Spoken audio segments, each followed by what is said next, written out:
Students, next question जो हम लोग डिस्कस कर रहे हैं इसमें लिखा हुआ है if a body is released from the top of a sphere of radius R. ये बच्चों एक स्फीयर है, एक m मास की बॉडी हम लोग कंसीडर कर रहे हैं जो कि टॉप से हम लोगों ने रिलीज की है।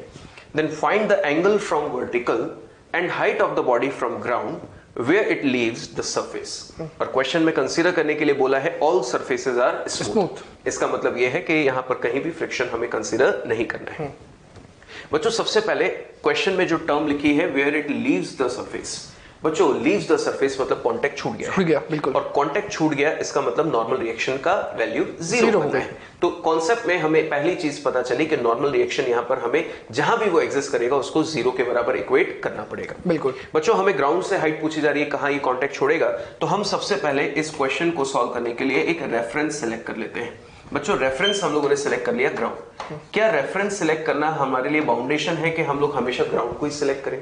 तो ऐसा जरूरी नहीं है। हम अपना रेफरेंस कहीं से भी सिलेक्ट कर सकते हैं क्योंकि आपको पता है change in potential energy does not depend on the choice of reference. पर हम लोग अपनी यहां पर जनरली ग्राउंड को लेते हैं, आसान पड़ता है कैलकुलेशन, इसलिए मैंने यहां पर कैलकुलेशन कर लिया। बच्चों ऑब्जर्व कीजिए, हमारे पास आर रेडियस का स्फीयर है तो टोटल ये कितना हो जाएगा 2r, जिसको हम लोग डायमीटर बोल रहे हैं। बिल्कुल सर। बच्चों इस पॉइंट को मैंने बोल दिया पॉइंट ए, जहां पर इसकी इनिशियल वेलोसिटी कितनी है 0, क्योंकि हमें क्वेश्चन में बोला गया है if a body is released, मतलब वहां रेस्ट से इसको छोड़ा है। मानकर चलिए बच्चों कि ये यहां पर आके इस पर्टिकुलर लोकेशन पे आके अपना कांटेक्ट छोड़ती है, ऐसा मैंने कंसीडर कर लिया यहां पर। ठीक है। तो बच्चों जब ये यहां से यहां तक आएगी तो इसके पास कुछ ना कुछ वेलोसिटी आ चुकी होगी, इसको मैंने नाम दे दिया v। एंड यहां पर आके इसने अपना कांटेक्ट छोड़ दिया। तो सबसे पहले यहां तक इस पे कौन कौन से फोर्सेस हैं उनको हम लोग मार्क कर लेते हैं, देन आफ्टर उसकी इक्वेशंस बनाएंगे। बच्चों ऑब्जर्व कीजिए, ये सर्कल का आई मीन स्फीयर का सेंटर हो गया ये सिचुएशन, और उसके बाद यहां पर आके इसने अपना कांटेक्ट छोड़ा है। तो बच्चों ये हो गया इसका एंगुलर डिस्प्लेसमेंट, जिसको मैंने मार्क कर दिया कितना थीटा। बच्चों ऑब्जर्व कीजिए, यहां पे हमारे पास जो रेडियस है ये पूरी वैल्यू ये कितनी दी गई है r। और क्वेश्चन में हमसे पूछा गया कि कहां कांटेक्ट छूटा, तो बच्चों अब इस पे फोर्सेस हम लोग मार्क कर ले। आंसर दीजिए बच्चों, यहां पर जो फोर्स लग रहा होगा इस पे वो कौन सा लग रहा होगा mg। बच्चों एक और फोर्स यहां पे जो प्रेजेंट होगा वो होगा बिकॉज ऑफ कांटेक्ट, कौन सा नॉर्मल रिएक्शन, ये हमने मार्क कर दिया। इसके अलावा बच्चों अगर हम लोग mg के कंपोनेंट करें तो हमें पता चल जाएगा कि इसको सेंट्रीपिटल अब तक दे कौन रहा है। Exactly sir. तो बच्चों अगर mg के कंपोनेंट करें तो ये थीटा है तो ये भी क्या होगा थीटा, और ये कंपोनेंट हमारे पास आ जाएगा mg cos थीटा, और ये वाला होगा mg sin थीटा। बच्चों जल्दी से बताइए mg sin थीटा क्या वेलोसिटी के पैरेलल आ रहा है? बिल्कुल। तो इसका मतलब ये बिहेव कर रहा है टेंजेंशियल, और अगर ये टेंजेंशियल एक्सेलरेशन या फोर्स की तरह बिहेव कर रहा है तो ऊपर से नीचे आते हुए यही वो फोर्स होगा जो वेलोसिटी को बढ़ाएगा। और बच्चों टुवर्ड्स द सेंटर कौन सा है mg cos थीटा, इसका अपोज कौन कर रहा है बच्चों नॉर्मल रिएक्शन।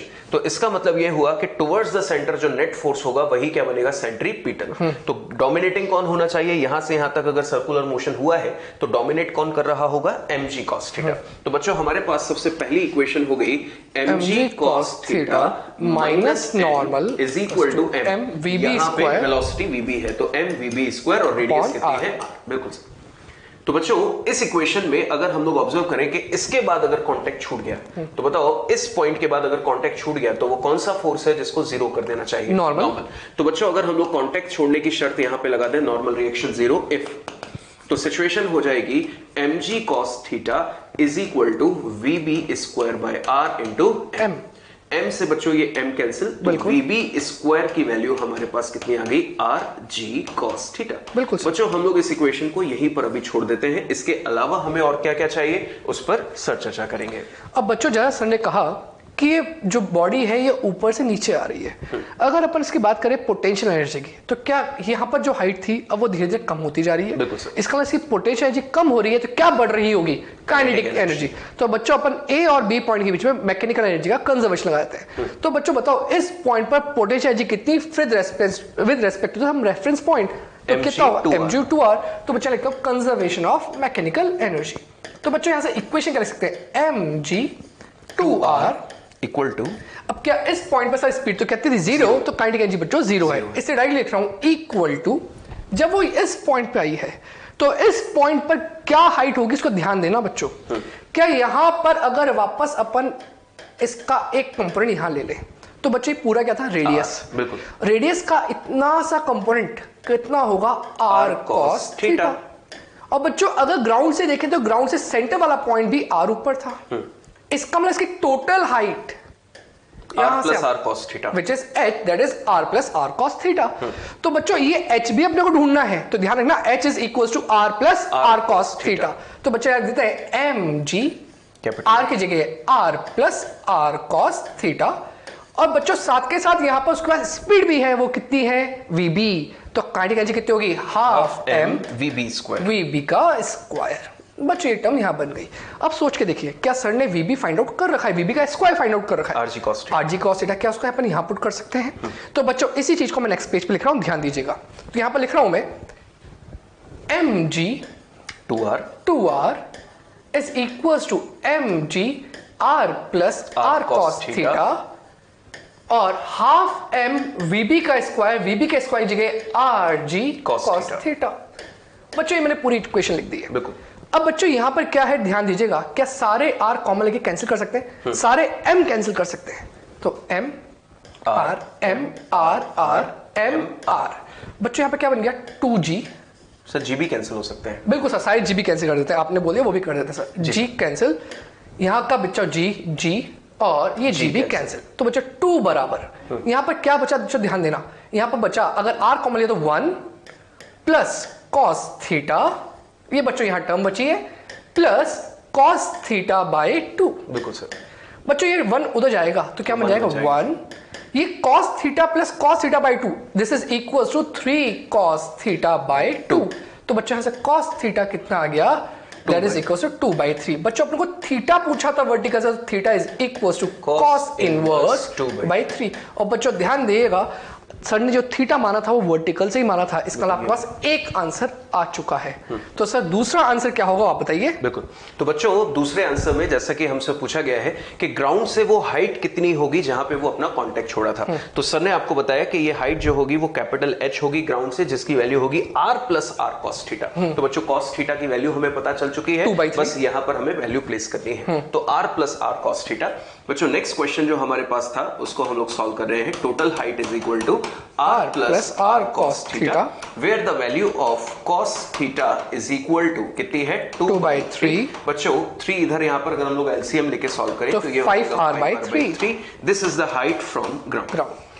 अच्छा सर, यहाँ पर कई बार एक इस तरह का भी क्वेश्चन बन जाता है कि मानकर चलिए कि जैसा हमें यहाँ पर स्फीयर दिया है, इसकी जगह हमको हेमी स्फीयर दिया होता है। बिल्कुल। तो मानकर चलिए कि ये हमारे पास हेमी स्फीयर ऐसे रखा होता और यहाँ पर ब्लॉक होता और यहाँ पे वो कांटेक्ट छोड़ रहा होता, तो क्या हम लोग यहाँ से आंसर जो देते वो सिर्फ और सिर्फ, जैसे हमारे पास ये पूरी हाइट थी r और जहां पर इसने कांटेक्ट छोड़ा वो वैल्यू थी हमारे पास, यहां से अगर हम लोग चेक करें तो वो कितनी थी, ऑब्जर्व कीजिए, r cos थीटा कहां से थी, सेंटर से। तो हम उस केस में यहां पर बच्चों बता सकते थे कि अगर इस क्वेश्चन में, कोई बात वापस बोल देना, एक मिनट सर कट कर देना एक बार, ये रहने दो क्या रहने दो, इस पॉइंट पे रहने। हाँ सर रहने दो, चलो रहने दो।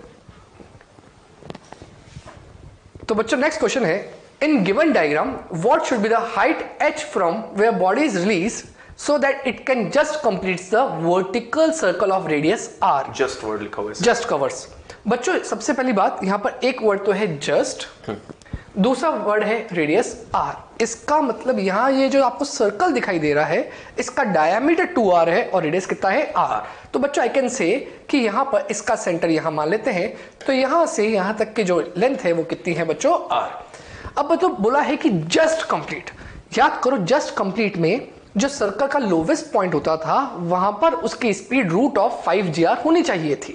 इसका मतलब इस पॉइंट को अगर मैं पॉइंट ए मार्क करता हूं तो पॉइंट ए पर जो स्पीड होनी चाहिए वो रूट ऑफ 5gr होनी चाहिए, तब जाके वो जस्ट कंप्लीट करेगा। क्योंकि इस पे सब बॉल टॉप पे पहुंच जाएगी तो उसके गिरने के चांसेस हैं नीचे। बिल्कुल सर, इसलिए इस पे क्रिटिकल स्पीड वाला कॉन्सेप्ट अप्लाई करेंगे। Exactly sir. और बच्चों यहाँ पर रॉड नहीं है तो सर ने यही बात यहाँ पर बोली है कि वो जो पार्टिकल है वो सर्कल के अंदर चल रहा है, और ऑब्वियस सी बात है अगर इससे कम हुई तो यहाँ पर बीच में ही कहीं वापस नीचे गिर जाएगा। तो यहाँ va कितना होना चाहिए, रूट ऑफ 5gr। अब बच्चों इस पॉइंट की मुझे स्पीड मालूम पड़ गई, यहाँ से वो रिलीज करा गया है, मतलब यहाँ पर जो v डैश होगा वो कितना होगा 0। तो बच्चों पर यहाँ से यहाँ तक आने में क्या उसकी पोटेंशियल एनर्जी कम होती गई और काइनेटिक एनर्जी बढ़ती गई। तो अगर मैं यहाँ पर एनर्जी का कंजर्वेशन लगा दूंगा तो मेरा काम हो जाएगा। तो बच्चों यहाँ ध्यान दीजिएगा, इस पर्टिकुलर केस में मैं मैकेनिकल एनर्जी का कंजर्वेशन कर रहा हूँ इनिशियल पॉइंट से, mechanical energy at point A. बच्चों इनिशियल पॉइंट पर उसके पास कितनी हाइट पर लोकेशन, कितनी हाइट पर पार्टिकल था, h, तो लिख सकता हूँ उसकी potential energy mgh plus kinetic energy 0 because उसको जस्ट रिलीज करा गया है। बिल्कुल सर। और mechanical energy at point A, क्या इस पॉइंट पर वो रेफरेंस पे ही है, मतलब अगर मैं इसको रेफरेंस यही मान रहा हूं बच्चों, तो क्या इसकी पोटेंशियल एनर्जी कितनी है 0, तो 0 plus half M V A का स्क्वायर। बिल्कुल सर। बच्चों वी ए की वैल्यू कितनी होनी चाहिए, कम से कम √5gr होनी चाहिए। तो यहां पर लिख सकता हूं mgh equals to half M, √5j का स्क्वायर कर दिया तो 5gr। बच्चों m कैंसिल, g कैंसिल, क्या यहां से h की वैल्यू आ गई 5r/2 which can be written as 2.5r। बच्चों कम से कम इतनी हाइट होगी तब जाके वो वर्टिकल सर्कुलर मोशन कंप्लीट कर पाएगा।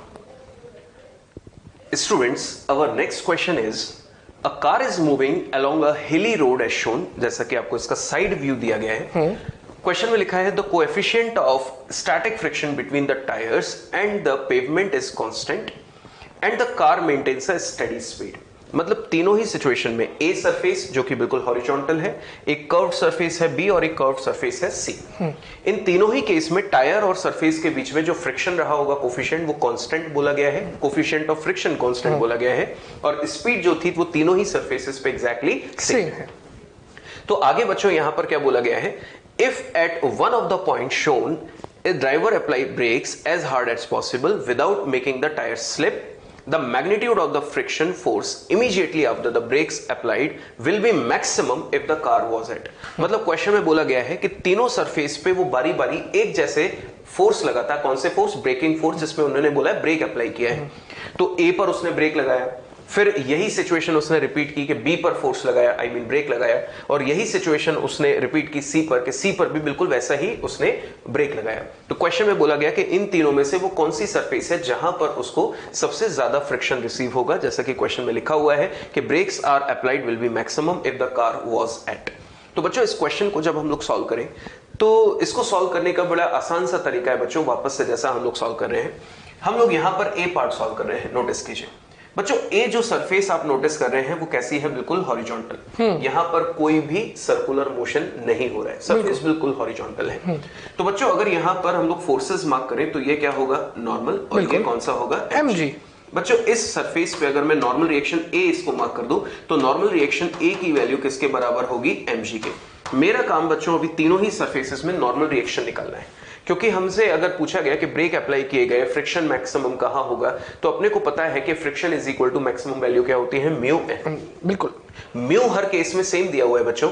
तो इसका मतलब यह है कि हम पता कर लें कि तीनों सरफेसेस में से वो कौन सी सरफेस होगी जहां नॉर्मल रिएक्शन की वैल्यू सबसे ज्यादा होगी, क्योंकि जहां नॉर्मल रिएक्शन की वैल्यू सबसे ज्यादा होगी वहीं पर फ्रिक्शन भी सबसे ज्यादा होगा। तो पहली सरफेस यहां पे नॉर्मल रिएक्शन की वैल्यू mg के बराबर होगी, while car is moving forward with some speed and it is applied brake, तो नॉर्मल की वैल्यू इस केस में हर कंडीशन में mg के बराबर आएगी। बिल्कुल सर। अच्छा बच्चों बी पॉइंट की बात करें, क्या बी पॉइंट पर भी कोई ना कोई सर्कल बन सकता है? क्या यहाँ पर आप कोई कर्व देख रहे हो? अगर ऐसा कुछ है तो मैं कहता हूँ कि भाई यहाँ पर कोई सर्कल ऐसा बन गया। तो बच्चों बी पॉइंट की बात करें, जब गाड़ी यहाँ से आ रही है तो इस पर्टिकुलर पॉइंट पर क्या नॉर्मल कहां लग रहा होगा, ऊपर, mg कहां लग रहा होगा, नीचे। और बच्चों यहां पर अगर मैं बात करूं तो इस सर्कुलर पार्ट में जाने के लिए उसके पास कोई ना कोई सेंट्रीपिटल फोर्स होना चाहिए। बिल्कुल सर। और सेंट्रीपिटल फोर्स हमेशा सेंटर की तरफ होता है। तो चेक करें यहाँ पर रिजल्टेंट कितना आ रहा है। क्या यहाँ पर रिजल्टेंट आ रहा है n माइनस mg जो सेंटर की तरफ होगा। तो आई कैन से इस पॉइंट पर जो उसकी स्पीड है वो तो अभी भी v है बिकॉज कांस्टेंट बोली है। तो बच्चों आप I can say n minus mg is equal to centripetal force that is mv square by r, जो इस सर्कल का रेडियस ऑफ कर्वेचर होगा, तो अपॉन r। सर इसमें nb नाम दे देते हैं अपने। बिल्कुल सर, nb बोल देते हैं, ये nb। तो बच्चों यहाँ पर nb की वैल्यू कितनी आ गई अपने पास, mg plus mv square by r। तो बच्चों अपने क्या देखा, ये nb na से तो बड़ा है। अब nc पे क्या होगा वो सब बता रहे हैं। बिल्कुल। तो बच्चों इसी को हम लोग आगे नेक्स्ट स्लाइड में डिस्कस कर रहे हैं। ये तीनों रिजल्ट्स आपने नोटिस किए, एक बार हम लोग अभी सी सेक्शन और डिस्कस कर लें। बच्चों इसका रिजल्ट हम लोगों ने जो निकाला था वो था Na is equal to mg। यहां पर हम लोगों ने कैलकुलेट किया दूसरा वाला, nb is equal to, sir ने बताया mg प्लस mv²/r। अब बच्चों बारी है सी की। इमेजिन कीजिए बच्चों, जब सी यहां पर जब कार यहां पर आएगी, इमेजिन कर लेते हैं यहां पर कार आई है, तो बच्चों अगर इसको मैं थोड़ा सा एक्सटेंशन दे दूं तो इसको हम लोग एक इमेजिनरी सर्कल की तरह उसका हिस्सा मान सकते हैं। उस पर्टिकुलर कर्व्ड पाथ को अगर थोड़ा सा एक्सटेंड कर दिया जाए तो उसका एक सर्कल इस तरह से कंसीडर किया जा सकता है। बच्चों अगर ये सर्कल कंसीडर किया है तो ये सर्कल का सेंटर कहलाएगा। और यहां पर अगर ये सर्कल का सेंटर है और इस तरह से सर्कुलर पाथ इस पर्टिकुलर पॉइंट पर मूव कर रहा है तो डेफिनेटली इसको सेंट्रीपिटल मिल रहा होगा। और सेंट्रीपिटल अगर इसको मिल रहा है तो वो कौन प्रोवाइड कर रहा है, ये हमें चेक करना है। बच्चों नोटिस कीजिए, यहां पर जो कॉन्टैक्ट फोर्स होगा normal reaction that is C NC, और यहां पर नीचे टुवर्ड्स द सेंटर डायरेक्टली जो होगा वो कौन सा होगा, mg। बिल्कुल। अब बच्चों देखकर बताइए, जो टुवर्ड द सेंटर है डायरेक्टली वो कौन लग रहा है, mg, और अवे फ्रॉम द सेंटर ऊपर जो लग रहा है वो कौन सा लग रहा है, nc। अगर ये सर्कुलर टर्न ले पा रही है, आई मींस कर्व्ड पाथ पर मूव कर पा रही है, तो डेफिनेटली सेंट्रीपिटल मिल रहा है। और सेंट्रीपिटल मिल रहा है तो वो कौन सा फोर्स है जो इसको सेंट्रीपिटल प्रोवाइड करने के लिए डोमिनेट कर रहा है, तो आपका आंसर है mg। और उसका अपोज कौन कर रहा है, nc। और स्पीड उसकी थ्रू आउट कांस्टेंट है, जैसा क्वेश्चन में बोला गया, मान लेते हैं v और रेडियस है r। तो बच्चों यहां इक्वेशन अगर हम लोग बनाए तो net force towards the centre which is equal to mg minus nc is equal to mv²/r। और यहां से nc की वैल्यू बच्चों हम लोग निकाले तो ये हो जाएगी mg माइनस mv²/r। अब बच्चों नोटिस कीजिए, तीनों नॉर्मल रिएक्शन आपके पास है और फ्रिक्शन क्या होता है, म्यू n। तो बच्चों गौर कीजिए, Na, Nb, Nc, सबसे पहले बताइए मैक्सिमम नॉर्मल रिएक्शन कौन सा है, बी पॉइंट पे। So here I can write normal reaction at point B is maximum. उससे कम कौन सा है, Na, दैट इज Na। और बच्चों सबसे कम आपको कौन सा दिया है, Nc, क्योंकि ये mg से ज्यादा है, ये mg के बराबर है और ये mg से कम है, तो यहां पर हो गया Nc। तो इसका मतलब यह हुआ कि फ्रिक्शन को अगर हम लोग बारी बारी से ऑब्जर्व करें तो जहां नॉर्मल रिएक्शन ज्यादा वहां फ्रिक्शन भी ज्यादा। तो सबसे ज्यादा हमें फ्रिक्शन कहां मिलेगा, बी सरफेस पे, उससे कम मिलेगा ए पे, और सबसे कम फ्रिक्शन हमें कहां मिलेगा, सी पे। तो यही इस क्वेश्चन का हमारा आंसर भी है। बिल्कुल सर। क्यों ना सर यहां से बच्चों को स्पीड ब्रेकर का भी कॉन्सेप्ट समझा दें। हाँ बिल्कुल सर। बच्चों ऑब्जर्व कीजिए कि स्पीड ब्रेकर हमारा इस शेप का होता है, जैसा कि आप नोटिस करते हैं ये वाला शेप। क्या आपने नोटिस किया है कि स्पीड ब्रेकर पे अगर हम लोग गाड़ी बहुत तेजी से निकाल दे तो हमारी गाड़ी जंप मार देती है। हाँ। तो बच्चों जंप मार दिया मतलब कांटेक्ट छोड़ दिया, और कांटेक्ट छोड़ दिया मतलब नॉर्मल रिएक्शन क्या हो गया, जीरो। तो गौर करने वाली बात है कि अगर हम लोग इस शेप पे, जैसा कि आप देख पा रहे हैं, ये स्पीड ब्रेकर का जनरली शेप होता है। अगर इस शेप पे जरूरत से ज्यादा स्पीड ले जाएं तो ऑब्जर्व कीजिए, अगर v की वैल्यू हम लोग जरूरत से ज्यादा कर दें तो हो सकता है कि ये ओवरऑल वैल्यू कहीं ना कहीं mg के बराबर आ जाए। हाँ। और जैसे ही mv²/r की वैल्यू स्पीड बढ़ाने की वजह से mg के बराबर हो गई तो ये जो रिजल्ट होगा वो कितना हो जाएगा, 0। और 0 हो गया मतलब कांटेक्ट छूट गया। दैट्स व्हाई जब स्पीड ब्रेकर पे हम लोग जरूरत से ज्यादा स्पीड से गाड़ी निकालते हैं तो गाड़ी जंप कर जाती है। तो कहीं ना कहीं ये भी उसके पीछे एक रीजन है। बच्चों नेक्स्ट अपन क्वेश्चन की बात कर रहे हैं। For a body in a circular motion with a constant angular velocity, find the ratio of magnitude of the average acceleration over a period of half a revolution to the magnitude of its instantaneous acceleration is। अब बच्चों यहां पर ध्यान दीजिएगा, ये जो question है अब ये मिसलेनियस क्वेश्चंस के पार्ट चल रहे हैं, मतलब अब यहां पर अपन रैंडम क्वेश्चन कर रहे हैं पूरे सर्कुलर मोशन के। तो बच्चों ध्यान दीजिएगा, यहां पर अपने को हाफ सर्कल की बात करिए। अगर हाफ सर्कल की बात करिए तो मैंने कोई हाफ सर्कल बना दिया, और यहां पर एक वर्ड और लिखा हुआ है कांस्टेंट एंगुलर वेलोसिटी, मतलब अल्फा 0 हो गया। अल्फा 0 है, इसका मतलब ओमेगा कांस्टेंट। तो सर क्या कह सकते हैं, स्पीड भी कांस्टेंट है। हाँ, एटी भी 0 होगा। एटी भी 0, तो इसका मतलब स्पीड कैसी हो गई, कांस्टेंट। बच्चों अगर स्पीड कांस्टेंट है तो यहां पर स्पीड अगर v होगी इसका डायरेक्शन, तो इसका डायरेक्शन यहां पर नीचे होगा, पर स्पीड तो कांस्टेंट है। अब बच्चों दोनों साइड v है तो क्या v को अपन ओमेगा r लिख सकते हैं, where r is the radius of this circular part, and यहां पर भी क्या लिख सकता हूं बच्चों में ओमेगा r। अब बच्चों अपने से पूछा है ratio of magnitude of average acceleration. What is average acceleration, change in velocity upon time. तो बच्चों अगर यहां पर मैं एवरेज एक्सेलरेशन लिखता हूं which is equal to change in velocity, क्या v final minus v initial, definitely sir. बच्चों अगर पार्टिकल यहां पॉइंट a से स्टार्ट हो गया पॉइंट b तक पहुंचा है, which one is final velocity, final omega b omega, बिल्कुल, और डाउनवर्ड डायरेक्शन है, वेलोसिटी वर्ड बोल रहे हैं, तो क्या इसको लिख सकता हूं माइनस v j कैप, बिल्कुल sir, minus omega r j cap, बिल्कुल सर। अब बच्चों माइनस इनिशियल, इनिशियल कौन सी थी, omega r j cap, upwards. तो omega R J cap upon time. अब बच्चों यहाँ पर टाइम की बात भी हाथों हाथ डिस्कस कर लेता हूँ। अच्छा ये बताओ यहां से लेके यहां तक आने में कितना डिस्टेंस कवर हुआ? Half of the circumference, pi R, इसका मतलब पाई आर कवर हुआ। बच्चों किस स्पीड से कवर हुआ? v, वो कांस्टेंट थी। तो इसको टाइम कितना लगा a से b पहुंचने में? तो कैसे टाइम बराबर डिस्टेंस अपॉन स्पीड, इसका मतलब पाई आर अपॉन v, और v को ओमेगा लिख सकते हैं। बिल्कुल सर। तो ये हो जाएगा पाई आर अपॉन ओमेगा आर। तो क्या यहां से आ गया? Pi by omega. बच्चों ये टाइम भी मैंने यहां रख दिया पाई बाय ओमेगा। बच्चों ध्यान दीजिएगा, अगर मैं मैग्नीट्यूड की बात करूं, बिल्कुल सर, तो यहां पर हो जाएगा -2 ओमेगा आर जे कैप, अभी तो मैंने ऐसा लिख दिया, और ओमेगा स्क्वायर अपॉन पाई। बच्चों मैंने ओमेगा स्क्वायर क्यों लिखा? ये ओमेगा ऊपर चला गया। अब बच्चों मैं सिर्फ बात कर रहा हूं मैग्नीट्यूड की, तो यहां ध्यान देना, magnitude of average acceleration is equals to, यहां से बच्चों आंसर है 2 omega square R by pi. बच्चों यहां पर एक आंसर छुपा हुआ है, बस आपका ध्यान देना। बच्चों ये जो टर्म है, ध्यान देना उस आंसर पे, क्या ये ओमेगा स्क्वायर आर ये क्या है? यहाँ पे ये अपने पास सेंट्रीपिटल एक्सेलरेशन है। बिल्कुल सर। क्या मैं इसको इंस्टेंटेनियस भी बोल सकता हूँ? हाँ, क्योंकि हर इंस्टेंट पे सेंट्रीपिटल तो ऑलवेज प्रेजेंट है ही है। एग्जैक्टली। इसका मतलब बच्चों यहाँ पे क्या लिखा है? इंस्टेंटेनियस एक्सेलरेशन से इसका रेशियो चाहिए। तो क्या मैं ओमेगा स्क्वायर आर को इंस्टेंटेनियस एक्सेलरेशन बोल सकता हूं?